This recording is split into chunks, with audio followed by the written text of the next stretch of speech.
हम दोनों के रोंगटे खड़े हैं। मेरे साथ कैमरामैन नीरज कुमार है जिन्होंने एक एक शॉट रिकॉर्ड किया है। बताइए अपनी जुबानी क्या हुआ।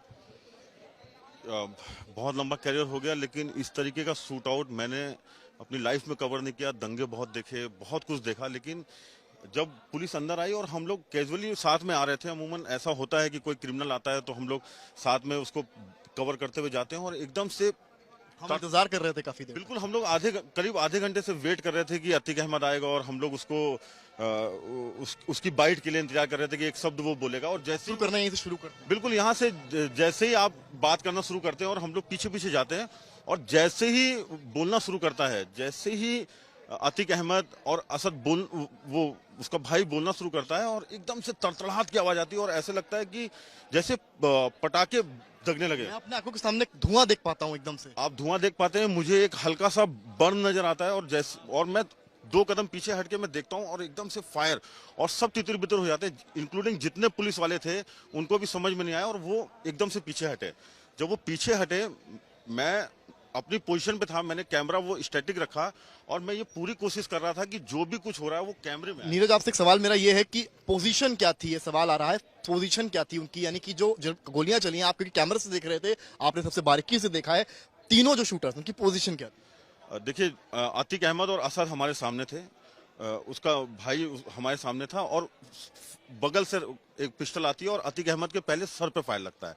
जैसे ही सर पे फायर लगता है और एकदम से तड़तड़ाहट शुरू होती है, और सब जितने भी लोग थे वो कम से कम 2-4 कदम पीछे हटते हैं, तो एक राइट हैंड साइड पे, एक लेफ्ट हैंड साइड पे, और एक यहाँ से, मतलब तीनों तरफ से उसको घेरा हुआ था, और बेतहाशा फायरिंग हो रही थी। इतनी फायरिंग हो रही थी कि किसी को कुछ नहीं समझ में आया, और विद इन अ सेकेंड्स जब वो फायर बंद हुआ, तब उनको कैप्चर किया गया, और उन्होंने पिस्टल छोड़ी और हाथ खड़े किए, सरेंडर सरेंडर, और उन्होंने नारे लगाए, और जैसे ही सरेंडर सरेंडर उन्होंने बोला, पुलिस ने उनको पकड़ लिया, और उसमें से एक था वो लेट गया, हाथ खड़े किए, और उसके बाद वो लेट गया। खुद सरेंडर कर दिया। उन्होंने खुद सरेंडर किया। पुलिस ने, ऐसा नहीं था कि पुलिस ने रिटेलिएट, कामयाबी नहीं थी कि वहां पर ऐसा कुछ भी नहीं था। पुलिस की तरफ, पुलिस भी तितर बितर हो गई थी जब वो फायर, जब जिस तरह से गोलियां चल रही थी।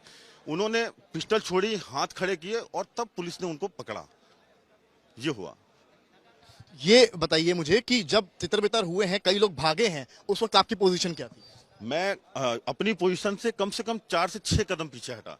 4 से 6 कदम आपकी खरोच भी आई है? मेरे को एक अंजना, फायर बर्न थोड़ा सा, एक फायर बर्न थोड़ा सा हुआ है। खरोच मेरे कैमरामैन को भी आई है, क्योंकि कैमरा पकड़े थे, उनका ध्यान इस पर था कि वो आज तक के लिए एक बेस्ट फ्रेम तैयार कर सकें, क्या विजुअल कैप्चर कर सकें। अपनी बात जारी रखिए। जब मैं 4-6 कदम पीछे हटा, और वो तीनों लोग मेरे फ्रेम में नजर आने लगे जो फायर कर रहे थे, मैंने अपनी जगह को होल्ड किया, और वहीं से मैंने पूरा जो मुझे लगता था कि जो बेस्ट हो सकता है अपने आप को, और उसको सेव करते हुए मैंने वहां से वो फ्रेम बनाया, और वो मुझे लगता है कि आपके जरिए आज तक पहली तस्वीर दिखा पाया जिस वक्त ये शूट आउट हुआ है। हम ही इकलौते चैनल थे जिन्होंने लाइव वहां पर।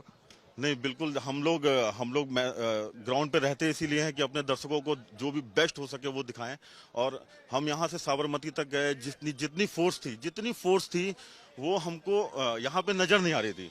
सवाल ये है कि जहां पर स्पॉट है वो कैमरा एक पड़ा हुआ है और एक माइक दिख रहा है, और ये बताया पुलिस ने है कि ये उन्हीं लोग का था, वो पत्रकार के वेश में आए थे। तो कुछ अंदाजा आपको लगा था बॉडी लैंग्वेज से कि कोई इस तरह से अपने साथियों में आ जाए? नहीं, ऐसा कुछ नहीं था। 4-6 चैनल थे, और कुछ लोकल के थे जिनको हम जब से इलाहाबाद में मैं कवर करने आता हूं, जिनको मैं देखता रहता हूं। मुझे बिल्कुल अंदाजा नहीं था कि कोई ऐसा व्यक्ति होगा, और ये सही बात है कि एक कैमरा और एक आईडी पड़ी है जिसको कोई क्लेम नहीं कर रहा है कि वो मेरा है, तो ये अंदाजा लगाया जा सकता है कि हो सकता है कि वो उसी भेष में आए हों, लेकिन ये पुख्ता तौर पे नहीं कहा जा सकता है कि वो पत्रकार के भेष में। मेरे वहां पर रोंगटे खड़े हो गए थे, क्योंकि जिस वक्त शूट आउट हुआ है, आपकी मनोस्थिति क्या थी दिमागी तौर पर? आप उस वक्त क्या सोच रहे थे? मुझे लगता है कि वो 30-35 सेकंड जो गोली की तड़तड़ाहट थी, वो मुझे समझ में नहीं आ रहा था कि ये हुआ क्या है।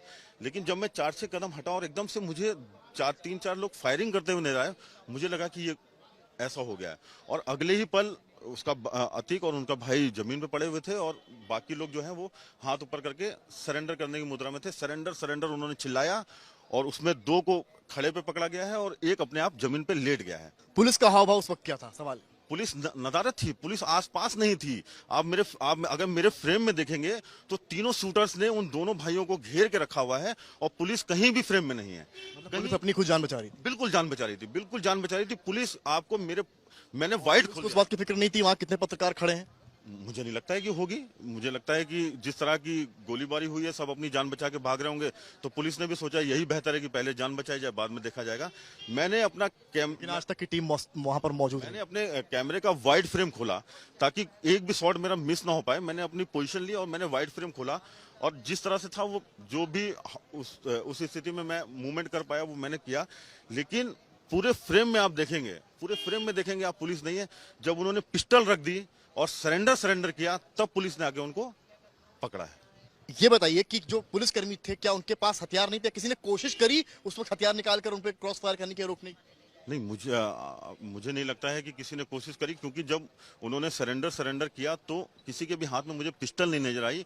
उन्होंने उनको होल्ड किया, मतलब किसी ने भी ये कोशिश नहीं करी। सरेंडर किया तो उन्होंने अपनी पिस्तौल छोड़ दी?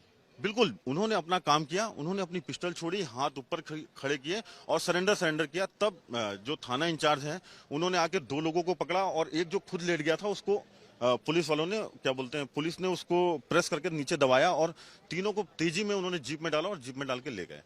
मैं ये कह सकता हूँ, अपने अनुभव से तो नहीं कह सकता हूँ, जो मैंने देखा है मैं उसके हिसाब से कह रहा हूँ।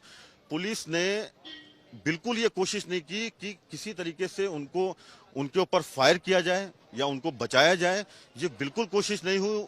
जो आए थे उन्होंने अपना काम किया, उन्होंने अपना काम करने के बाद हाथ खड़े किए, एंड देन पुलिस ने। बड़ी बात है, आप समझ सकते हैं शम्स की कोशिश नहीं हुई। जो आए थे अटैकर्स, जो शूटर्स थे, उन्होंने अपना काम किया और बंदूक रख दी नीचे, यानी कि पिस्टल नीचे रख दी और सरेंडर करने लगे। जो हमने अपनी आंखों से देखा, नीरज कुमार ने अपने कैमरे में कैद किया।